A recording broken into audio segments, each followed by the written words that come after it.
Selamat pagi teman-teman kelas ABK Seksi Z. Hari ini kita, Natalie dan Angel, akan mempresentasikan tentang gangguan Autism Spectrum Disorder dengan singkatan ASD dan Attention Deficit Hyperactive Disorder dengan singkatan ADHD. Pertama-tama, kita akan menjelaskan dulu tentang anak. Anak itu adalah aset dari sebuah negara, seringkali juga dikatakan sebagai penerus bangsa. Oleh karena itu, kesehatan mental dan fisik anak sangatlah penting untuk diperhatikan dan dilindungi oleh orang tua maupun orang lain. Menurut Undang-Undang Republik Indonesia, anak adalah individu yang berumur dari 0 tahun sampai 18 tahun. Sedangkan menurut WHO, rentang umur yang bisa dijadikan patokan untuk anak adalah dari yang masih dalam kandungan sampai berusia 19 tahun. Anak-anak yang lahir di dunia ini belum tentu mempunyai fisik dan mental yang sempurna loh. Banyak kasus-kasus anak yang mengidap gangguan mental seperti ADHD dan ASD. Kedua gangguan tersebut bisa diidentifikasi sejak mereka masih dalam kandungan. Namun, baru bisa didiagnosis setelah mereka berumur 3 tahun, kurang dari 3 tahun, atau lebih dari 3 tahun. Menurut data yang diambil dari Kementerian Pemberdayaan Perempuan dan Perlindungan Anak pada tahun 2000, penderita autism perharinya bertambah 2-5 orang per hari. Atau 15 hingga 20 orang per 1000 kelahiran. Di Indonesia masih belum ada data yang pasti mengenai jumlah anak dengan autism. Namun, dapat diperkirakan bahwa jumlah orang dengan gangguan ASD dan ADHD di Indonesia mencapai angka 2,4 juta orang dan penambahan kasus sebesar 500 orang per tahunnya. Mengetahui hal ini, pemerintah ikut mengambil tindakan, yaitu dengan menciptakan undang-undang untuk melindungi anak berkebutuhan khusus, seperti Undang-Undang Nomor 23 Tahun 2002, Undang-Undang Nomor 17 Tahun 2016, Undang-Undang Nomor 8 Tahun 2016, dan Peraturan Menteri Pemberdayaan Perempuan dan Perlindungan Anak Republik Indonesia Nomor 4 Tahun 2017 tentang perlindungan khusus bagi anak penyandang disabilitas dan berkebutuhan khusus di Indonesia. Melihat kontribusi pemerintah dalam melindungi anak dengan kebutuhan khusus, masyarakat juga sudah semakin peka terhadap hal ini, sehingga mereka turut membantu pemerintah untuk membuat sekolah luar biasa atau dikenal sebagai SLB.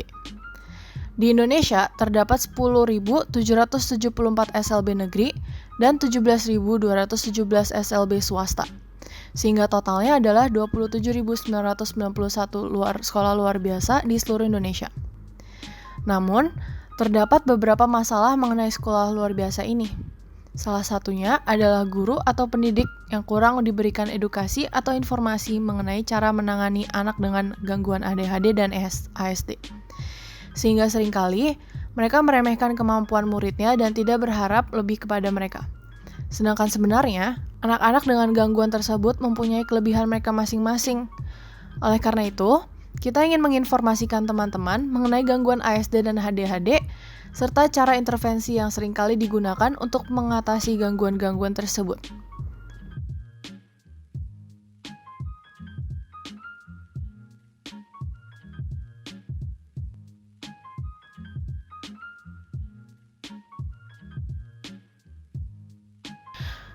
ASD adalah kondisi di mana seorang anak atau balita mempunyai disfungsi pada otak dengan kelainan pada struktur otak dan neurotransmitter.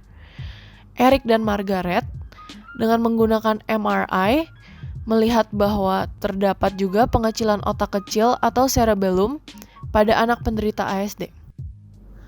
Pertama-tama, istilah gangguan ASD atau Autism Spectrum Disorder ditemukan oleh Bruno Bettelheim, yang merupakan seorang pengelola asrama untuk anak-anak dengan berbagai macam gangguan seperti autisme. Dari situ, ia mengembangkan teori yang disebut dengan The Frigid Mother, yang ditujukan kepada ibu-ibu dengan anak autis. Karena menurut Bruno, ibu-ibu tersebut bersifat dingin terhadap anaknya, sehingga anak tersebut menarik diri dari masyarakat karena gangguan yang diidapnya. Namun, teori ini mendapatkan banyak kecaman dari masyarakat karena kenyataannya, banyak ibu dengan anak autis memberikan kehangatan dan menerima anaknya.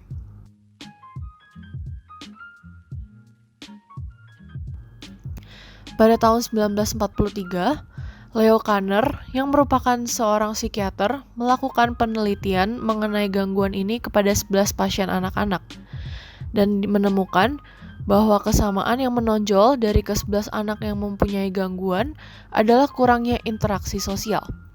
Yakni mereka menjadi terlalu asik dengan dirinya sendiri sehingga tidak menghiraukan kehadiran orang lain di sekitar mereka.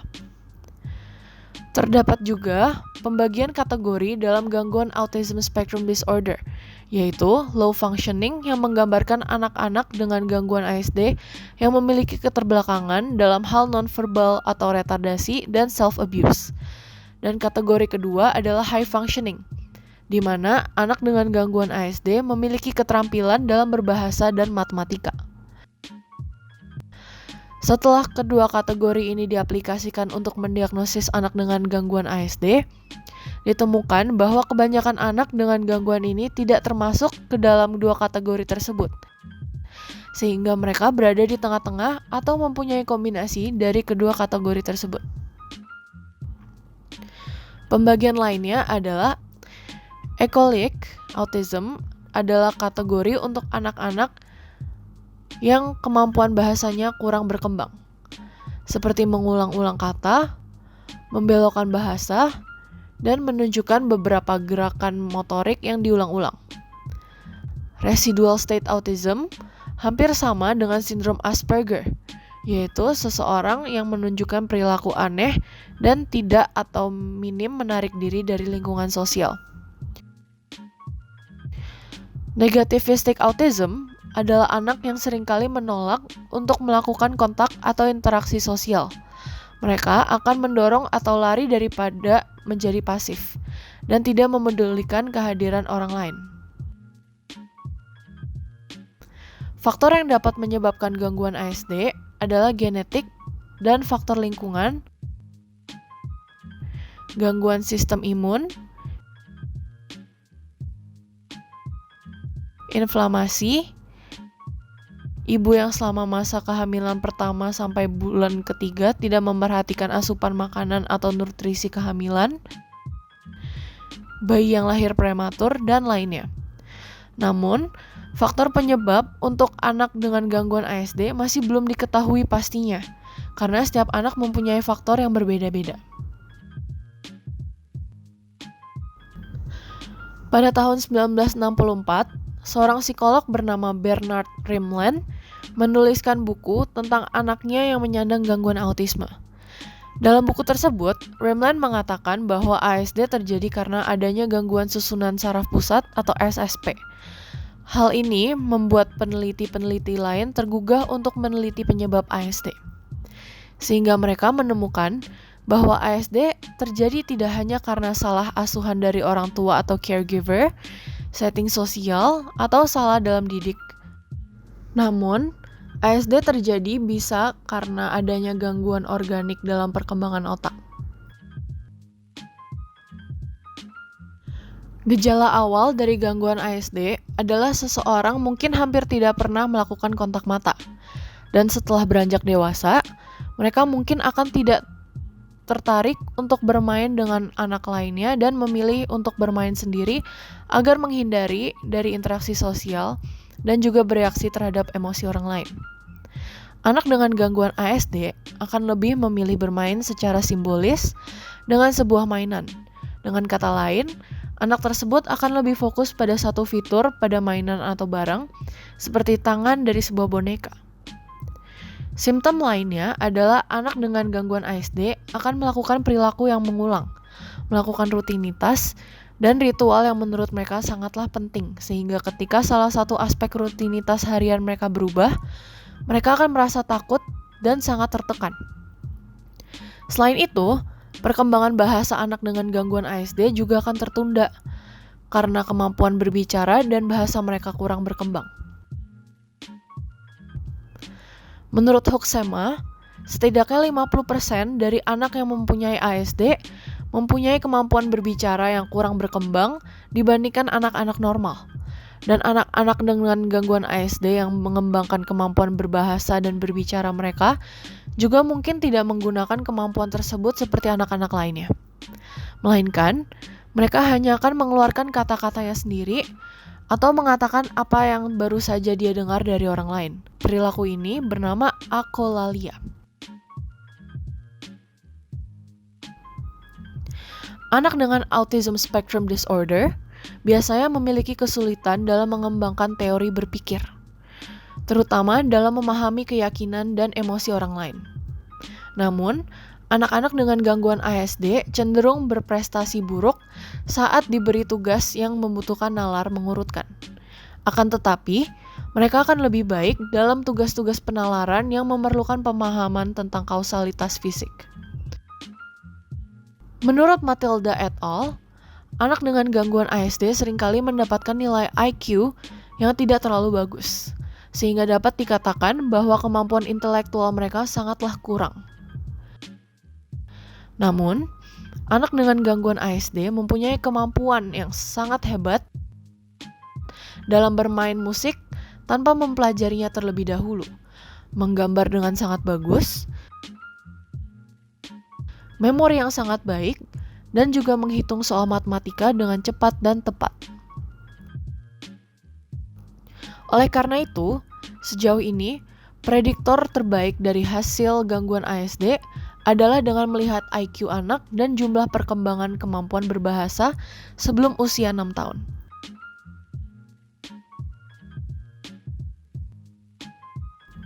Anak yang memiliki IQ di atas 50 dan memiliki kemampuan berbicara komunikatif sebelum usia 6 tahun akan memiliki prognosis yang jauh lebih baik daripada anak lainnya yang mempunyai gangguan ASD juga. Dan anak yang didiagnosis dengan ASD yang memiliki IQ 70 atau lebih akan cenderung mencapai hasil yang baik atau sangat baik.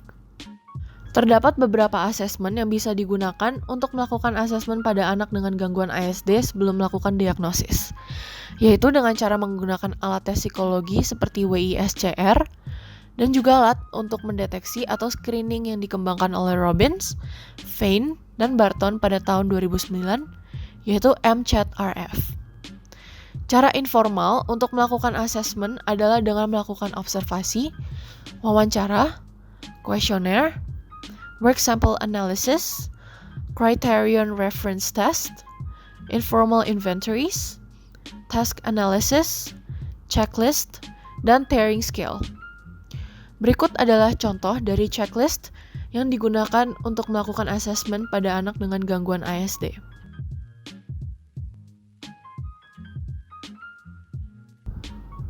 Untuk mendiagnosis gangguan ASD, tidak diperlukan pemeriksaan seperti brain mapping, CT scan, MRI, dan sebagainya. Karena ASD adalah gangguan perkembangan pada anak, sehingga diagnosis dapat dibuat dengan cara melihat gejala-gejala yang tampak dan adanya penyimpangan dari proses perkembangan, jika dibandingkan dengan anak-anak yang dapat termasuk dalam kriteria normal lainnya. Dalam Organisasi Kesehatan Dunia atau WHO, terdapat kriteria yang harus dipenuhi sehingga anak dapat didiagnosis sebagai penyandang gangguan ASD, yaitu ICD-10 atau International Classification of Disease yang dibuat pada tahun 1993 untuk digunakan seluruh dunia. Rumusan diagnostik ini dipandu oleh buku DSM-4 yang terbit pada tahun 1994.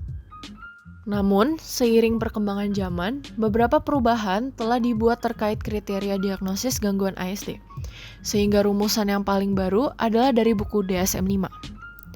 Menurut DSM-5, pengidentifikasian awal penyandang ASD, layanan kesehatan harus mengumpulkan semua riwayat pasiennya dengan sangat rinci, seperti tonggak perkembangan awal, perkembangan berbicara dan bahasa, perkembangan keterampilan sosial dan regresi pada perkembangan apapun.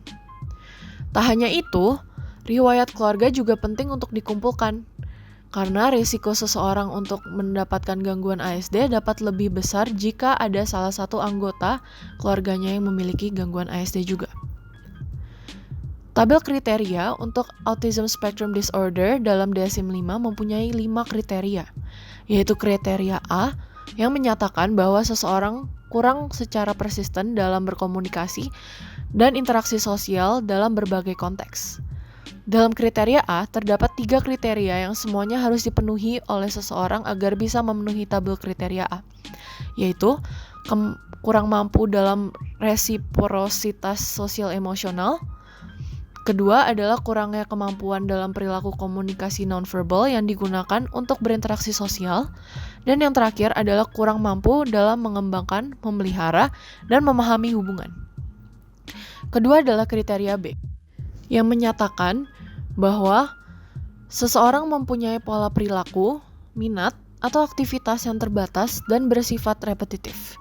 Dalam kriteria B terdapat 4 kriteria, dan seseorang dapat memenuhi tabel kriteria B saat bisa memenuhi setidaknya 2 dari 4 kriteria yang disediakan, yaitu pertama, gerakan stereotip atau repetitif, penggunaan objek atau ucapan. Kedua adalah desakan untuk melakukan hal yang sama, mempunyai rutinitas yang tidak fleksibel dan pola pikir yang berulang-ulang. Ketiga adalah minat yang sangat terbatas dan intensitasnya tidak normal.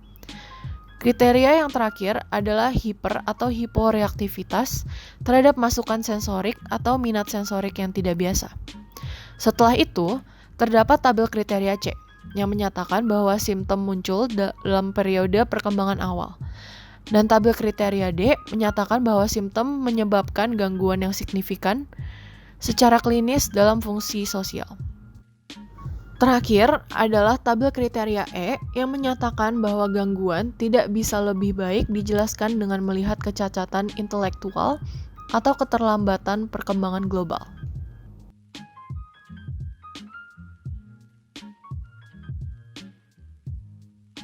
Terdapat 5 jenis terapi yang bisa digunakan untuk menangani anak dengan gangguan ASD, yaitu behavioral therapy, terapi wicara, terapi bermain, terapi okupasi, terapi makan, dan pengobatan.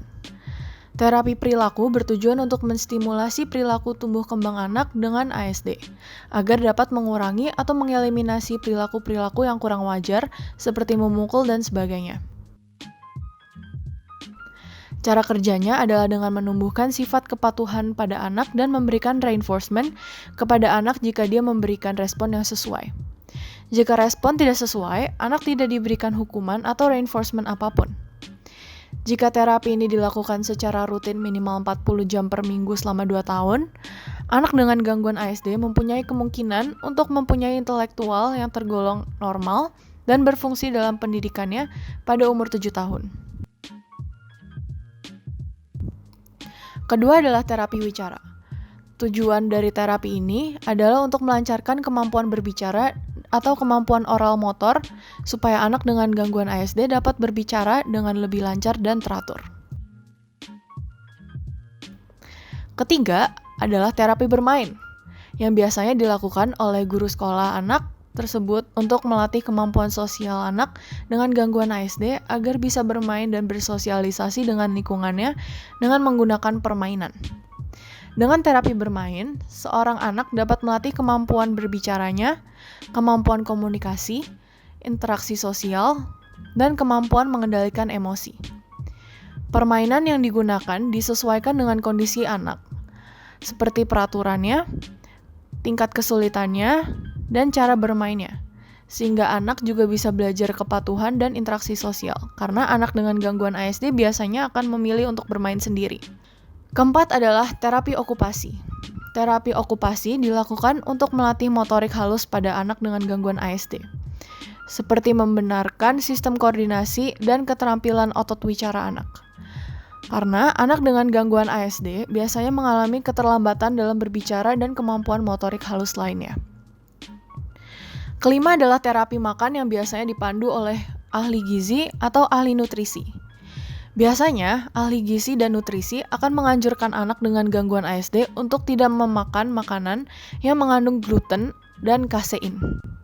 Namun, makanan yang dianjurkan atau lebih baik dikonsumsi adalah makanan yang mengandung sumber karbohidrat dan tidak mengandung gluten, makanan sumber protein yang tidak mengandung kasein, dan buah-buahan.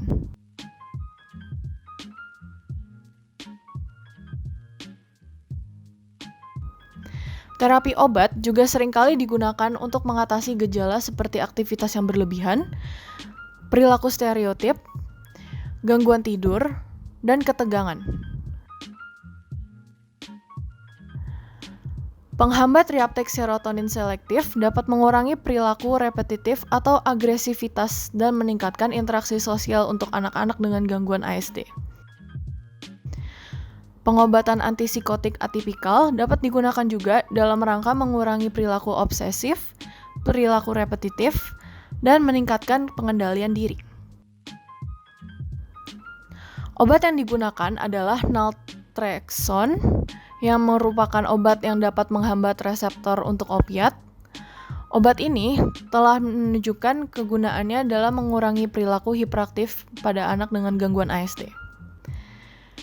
Terakhir adalah dengan menggunakan stimulan untuk meningkatkan perhatian dan fokus anak. Menurut penelitian yang dibuat oleh Margaret Bauman, obat-obat jenis psikotropika seperti Risperdal, Prozac, dan sebagainya dapat digunakan untuk memperbaiki gangguan yang terjadi di otak para penyandang gangguan ASD. Obat-obatan ini dapat membantu biokimia otak agar lebih stabil dan mengolah emosi. Menurut DSM-5, terdapat beberapa gangguan lain terhadap anak berkebutuhan khusus yang mempunyai diagnosis hampir sama dengan ASD atau Autism Spectrum Disorder, seperti Rett syndrome, yang gejalanya menunjukkan kurangnya interaksi sosial atau menghindarinya. Hal ini dapat diketahui dari rentang umur 1-4 tahun. Mayoritas penyandang gangguan ini adalah kaum perempuan. Perbedaannya dengan gangguan ASD adalah seiring dengan berjalannya waktu, kemampuan komunikasi dan interaksi sosial seseorang dengan Rett syndrome akan berkembang juga, sehingga tidak bisa didiagnosa sebagai gangguan ASD. Kedua adalah Language Disorder and Social Pragmatic Communication Disorder, di mana seseorang mempunyai gangguan dalam berbahasa, berkomunikasi, dan juga kesulitan bersosialisasi. Perbedaannya dengan gangguan ASD adalah gangguan ini tidak meliputi gejala gangguan nonverbal, seperti perilaku yang repetitif yang dimiliki oleh anak dengan gangguan ASD. Menurut DSM-5 juga, jika seorang anak menunjukkan gangguan interaksi dan komunikasi sosial namun tidak menunjukkan perilaku atau minat yang dibatasi atau berulang, maka anak tersebut cenderung memiliki gangguan Social Pragmatic Communication Disorder daripada dengan ASD. Ketiga adalah gangguan Intellectual Disability, Intellectual Development Disorder without Autism Spectrum Disorder, di mana perbedaan antara gangguan ini dan gangguan ASD sulit untuk diidentifikasi saat anak masih sangat muda, karena kemampuan intelektual, keterampilan berbahasa, dan kemampuan simbolik mereka belum berkembang, sehingga akan terlihat beberapa perilaku yang diulang-ulang seperti gejala yang ditetapkan untuk penyandang ASD. Jika seseorang mempunyai gangguan dalam berkomunikasi dan berinteraksi seiring bertambahnya umur, dan seiring juga dengan level perkembangan kemampuan non-verbal seseorang, maka diagnosis ASD sangat cocok untuk ditetapkan.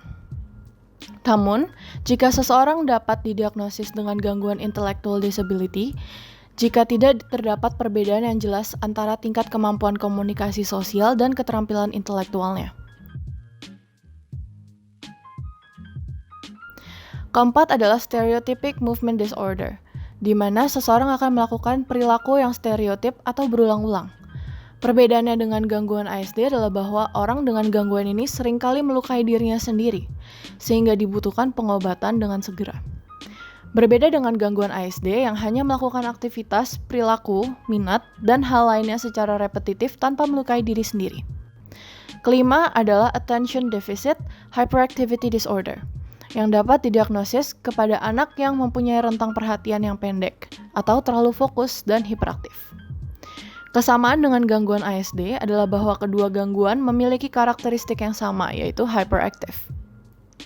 Dan perbedaan dari kedua gangguan tersebut adalah jika kesulitan untuk memberikan atensi atau perilaku hiperaktif sudah melebihi yang biasanya dapat terlihat pada individu dengan usia mental yang sebanding. Terakhir adalah skizofrenia.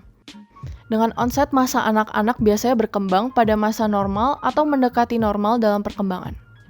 Gejala yang dapat dilihat adalah gangguan sosial dan minat, dan keyakinan atipikal dapat terjadi. Hal tersebut bisa saja disalahartikan dengan gangguan ASD dengan gejala kurangnya kemampuan sosial. Perbedaan dari kedua gangguan tersebut adalah bahwa halusinasi dan delusi merupakan ciri-ciri yang menonjol dari orang dengan gangguan skizofrenia, di mana pada gangguan ASD, gejala halusinasi dan delusi tidak terlihat. Gangguan kedua yang akan kita bahas adalah Attention Deficit Hyperactive Disorder atau ADHD. ADHD merupakan hambatan atau gangguan pada anak-anak secara konsisten dengan memperlihatkan beberapa karakteristik seperti kurangnya dalam berkonsentrasi atau pemusatan perhatian dan kondisi hiperaktif impulsif. Sebelum dikenal dengan sebutan ADHD, pada tahun 1980-an, gangguan ini dikenal dengan sebutan Attention Deficit Disorder atau ADD dalam DSM ketiga. Kemudian, pada tahun 1994, istilah tersebut mengganti menjadi Attention Deficit Hyperactive Disorder atau ADHD, yang dimana gangguan ini sering terjadi pada anak dan remaja. Menurut DSM-5, ADHD adalah sebuah gangguan pada perkembangan syaraf seseorang yang dimana merusak tingkat perhatian, tidak terorganisasi, dan hiperaktif impulsif. Seorang anak dengan gangguan ADHD dapat menjadi awal permasalahan perkembangan anak dalam sisi kognitif, sosial, perilaku, dan komunikasi. Apabila seorang anak yang memiliki ADHD namun tidak ditangani sejak kecil, maka akan beresiko penurunan kemampuan belajar, tingkat kepercayaan diri, dan menghambat tumbuh kembang anak. Oleh sebab itu, anak dengan ADHD harus mendapatkan pengawasan yang khusus dan tepat dari sekitar lingkungannya. Menurut American Psychiatric Association, menyatakan bahwa anak-anak yang mengalami hiperaktif terdiagnosis sebanyak 65% sampai dengan mereka berusia remaja. Dan 80% anak dengan gangguan hiperaktif akan mengalami kurang prestasi akademik dan memiliki keterbatasan dalam pembelajaran khusus. Sama halnya dengan ASD, penyebab gangguan ADHD sampai saat ini belum dapat dipastikan. Namun, terdapat beberapa faktor yang diduga dan mungkin dapat meningkatkan gangguan ADHD seperti faktor genetika, yaitu aktivitas dopaminergik pada seseorang rendah atau menurun, sehingga dapat menurunkan dari gen-gen tertentu. Kemudian terdapat faktor neurobiologis pada ADHD, yang dimana merupakan faktor yang tidak berhubungan dengan simptom ADHD, melainkan kondisi seperti peristiwa pasca melahirkan. Lalu juga terdapat zat-zat yang dikonsumsi saat ibu hamil, seperti tembakau ataupun alkohol. Menurut Marlina, penyebab yang memungkinkan meningkatkan ADHD tidak hanya karena faktor gen, trauma prenatal, pasca melahirkan, atau zat tertentu, tetapi faktor neurologi dan gangguan otak di bagian depan juga memungkinkan dapat mempengaruhi. Faktor neurologi diperoleh dari kerusakan bagian otak di depan limbik, yang dimana terdapat sejumlah struktural neural yang membatasi cerebral cortex.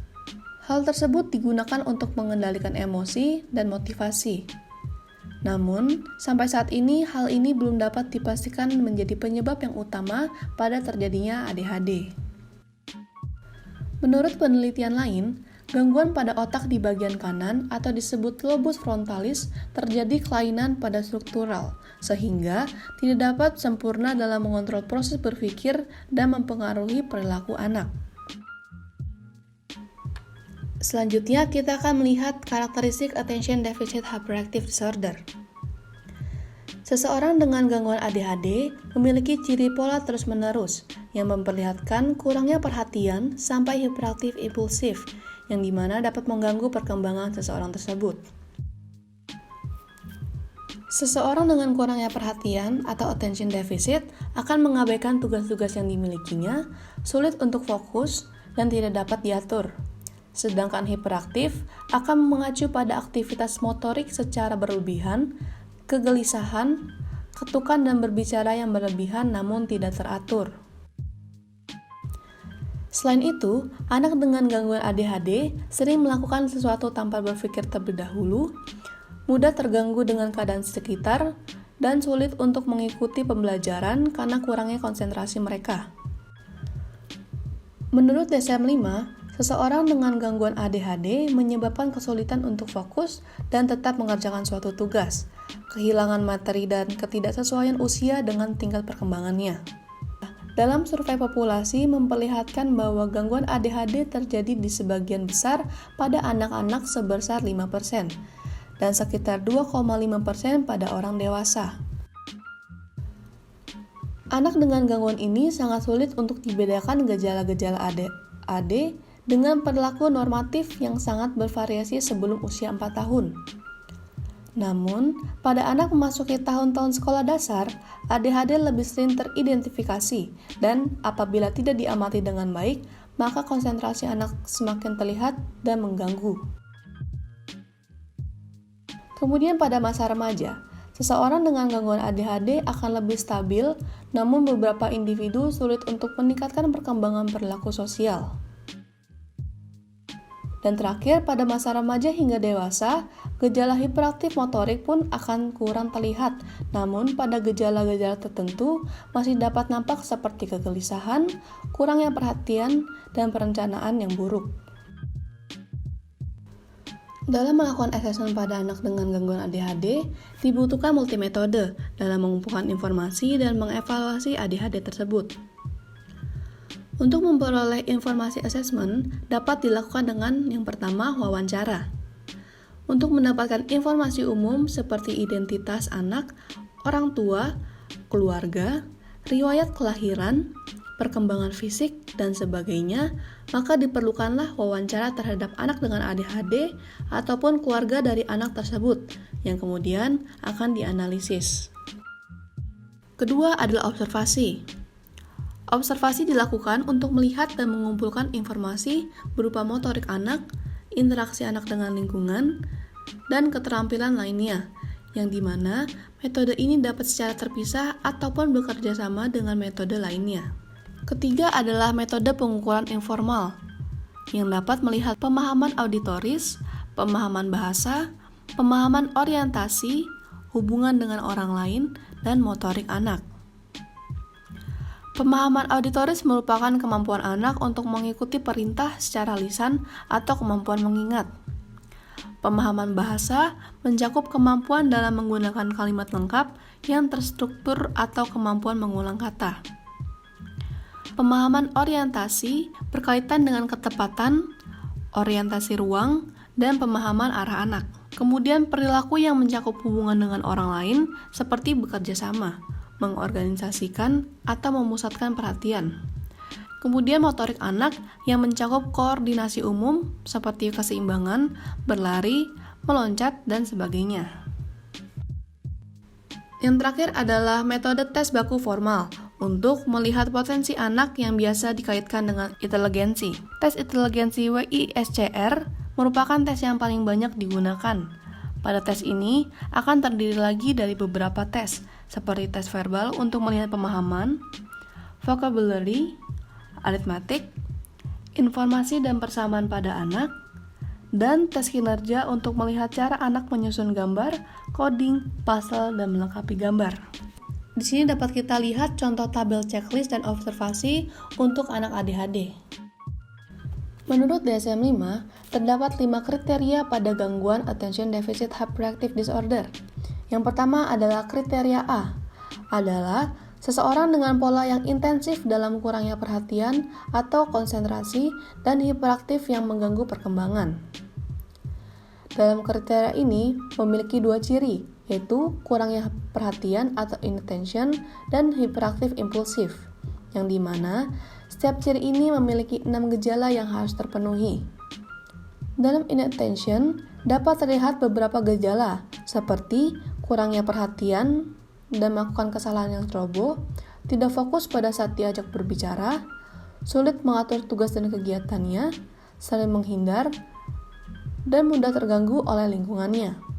Sedangkan pada ciri hiperaktif impulsif, seseorang dengan ADHD akan merasa gelisah, tidak dapat duduk tenang, melakukan aktivitas yang berlebihan dengan situasi yang tidak tepat, berbicara berlebihan, dan tidak dapat tenang. Kedua adalah kriteria B.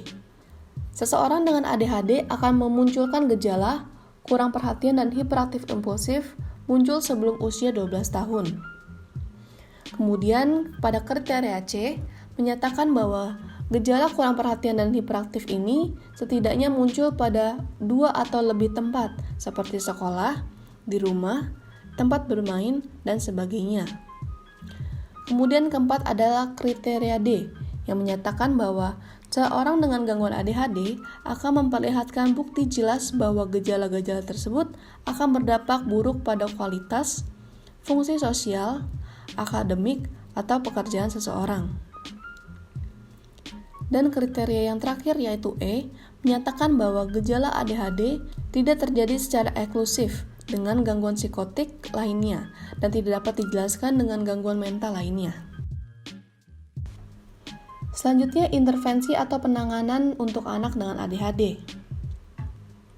Yang pertama adalah terapi bermain. Terapi bermain merupakan pintu masuk ke dalam dunia anak-anak yang dimana anak-anak dapat mengekspresikan kreativitasnya melalui bermain. Menurut penelitian yang dilakukan oleh Taylor dan Wallen, terapi bermain dapat digunakan untuk menangani permasalahan anak-anak, yang dimana hasil penelitiannya menyatakan bahwa terapi bermain efektif dalam menekan perilaku anak yang tidak diinginkan. Selain itu, pada penelitian lain, permainan dadu dapat membangun kemampuan kognitif anak dalam berhitung. Selain itu, terapi bermain juga dapat mengembangkan aspek sosial emosional anak, yang dimana anak dapat menjadi mempunyai rasa memiliki, bekerja sama dengan temannya, dan menjadi bagian dalam kelompok. Yang kedua adalah kognitif perilaku. Seorang anak yang menderita ADHD dapat menemukan unsur dari stimulus dari sekitarnya, belajar memahami peran diri sendiri maupun orang lain, memahami sebuah nilai, memperkaya mental dengan pengetahuan yang ada dengan pendekatan kognitif perilaku ini. Pertama, membimbing pendekatan terapi perilaku secara berulang. Kemudian, sampai anak dapat merespon sendiri tanpa bantuan. Selanjutnya, respon tersebut akan dicatat dan dievaluasi sesuai dengan kondisi anak tersebut. Setelah itu, anak akan secara perlahan dialihkan dari instruksi atau pembimbing ke kelompok kecil. Kemudian, setelah kelompok kecil akan dimasukkan ke kelompok besar. Dengan ini, anak ADHD akan mengetahui dan paham bagaimana belajar dari sekitar lingkungannya yang dialami. Bagaimana anak dapat merespon dan memahami berbagai rangsangan dari lingkungan sekitarnya. Sehingga seorang anak ADHD dapat meningkatkan kemampuan kognitif dan perilaku yang sesuai secara optimal. Ketiga adalah metode VAKT atau visual, auditory, kinestik, dan taktil.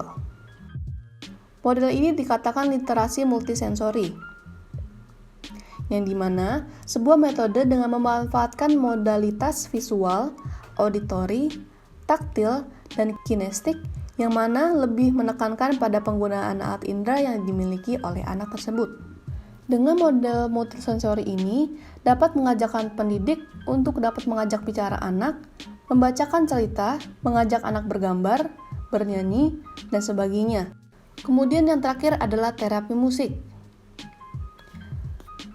Pada terapi musik akan menghasilkan sebuah kesenangan pada anak, namun dapat mengubah cara kerja otak lama ke cara yang baru. Dengan terapi musik, anak juga dapat meningkatkan perhatian, motivasi, dan menekankan kegelisahan. Anak akan ditugaskan untuk mendengarkan musik setiap harinya selama 30-60 menit. Kemudian, selama terapi musik, anak juga akan diajak untuk bergerak, bernyanyi, dan juga berimprovisasi mengikuti musik yang diperdengarkan. Tidak hanya itu, terdapat juga penggunaan obat-obatan untuk membantu pemulihan gangguan ADHD, seperti stimulan yaitu amfetamin, methylphenidate, kemudian obat anti darah tinggi. Namun, hal ini tidak terlalu banyak dianjurkan karena dapat memiliki efek samping pada jangka waktu yang panjang. Dalam DSM-5, ADHD memiliki kemiripan dengan beberapa gangguan ABK lainnya. Yang pertama seperti Intermittent Explosive Disorder. Seseorang dengan gangguan ini akan sulit untuk mengontrol emosinya dan memiliki dorongan untuk bertindak kasar. Kesamaan dari gangguan ADHD dengan gangguan ini adalah memiliki sifat yang impulsif. Namun yang membedakannya, seseorang dengan gangguan ini akan lebih bertindak secara agresif terhadap orang lain. Yang kedua adalah anxiety disorder. Seseorang dengan gangguan ini akan merasakan perasaan gelisah, cemas, khawatir, atau takut yang dapat mengganggu aktivitas kesehariannya. Yang membedakan gangguan ini dengan ADHD, pada gangguan ini, seseorang akan kurang fokus karena perasaan-perasaan yang dirasakannya. Sedangkan ADHD, seseorang akan tidak mudah fokus karena faktor eksternal. Yang ketiga adalah personality disorder. Pada gangguan ini, seseorang akan memiliki pola pikir, perilaku, ataupun perasaan yang tidak sehat, sehingga sulit dalam berhubungan dengan orang lain dan memahami situasi orang lain. Pada gangguan ini, akan memiliki ciri yaitu melukai diri sendiri dan rasa takut untuk ditinggalkan. Namun, untuk gangguan ADHD, tidak memiliki ciri untuk melukai diri sendiri ataupun rasa takut untuk ditinggalkan. Kemudian, gangguan yang keempat adalah disruptive mood dysregulation disorder, yang dimana seseorang dengan gangguan ini akan mudah marah, yang tidak terkontrol, dan sering merasa frustasi. Kemudian, gangguan ini juga seringkali melukai dirinya sendiri. Namun yang membedakan dengan ADHD adalah sifat impulsif dan kurangnya perhatian pada gangguan ini tidak lebih besar dibandingkan dengan anak dengan gangguan ADHD. Kemudian gangguan yang terakhir adalah reactive attachment disorder. Gangguan ini adalah gangguan hubungan sosial yang ditandai dengan pengasuhan yang tidak memadai, menelantarkan kebutuhan emosi dan fisik anak, atau sering mengganti pengasuh sehingga anak menjadi tidak memiliki ikatan yang kuat. Beberapa ciri-ciri dari gangguan ini sama dengan ciri-ciri ADHD. Namun, pada ADHD tidak memiliki kurangnya hubungan atau ikatan dengan orang lain. Nah, sekarang apakah sudah lebih paham apa itu AS dan ADHD? Setelah kita mengetahui tentang gejala, penyebab, dan intervensi yang tepat untuk menangani anak dengan gangguan ini, dapat kita lihat bahwa sudah banyak edukasi yang diberikan oleh orang-orang atau para ahli tentang gangguan-gangguan tersebut, sehingga masyarakat dapat lebih terinformasi dan teredukasi tentang hal tersebut. Oleh karena itu, lingkungan sekitar anak yang mempunyai gangguan ADHD ataupun ASD harus lebih sadar dan peka terhadap kondisi anak. Karena dukungan dari lingkungan sekitar dan orang-orang terdekat dapat memberikan pengaruh dan dampak yang besar bagi kesembuhan anak tersebut. Tidak hanya itu, pemerintah dan negara pun juga sudah berpartisipasi loh dalam melindungi dan membantu anak-anak dengan gangguan-gangguan ini.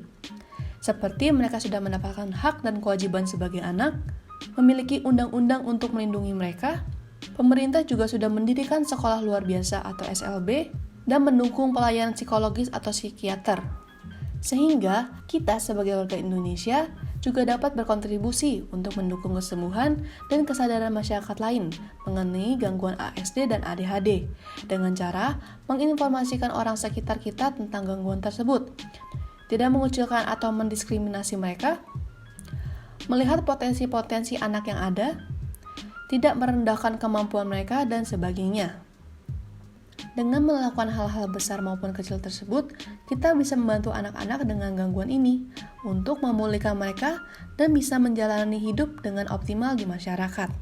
Karena setiap anak memiliki kelebihan mereka sendiri-sendiri. Sekian dari presentasi saya, Angel dan Natalie. Terima kasih.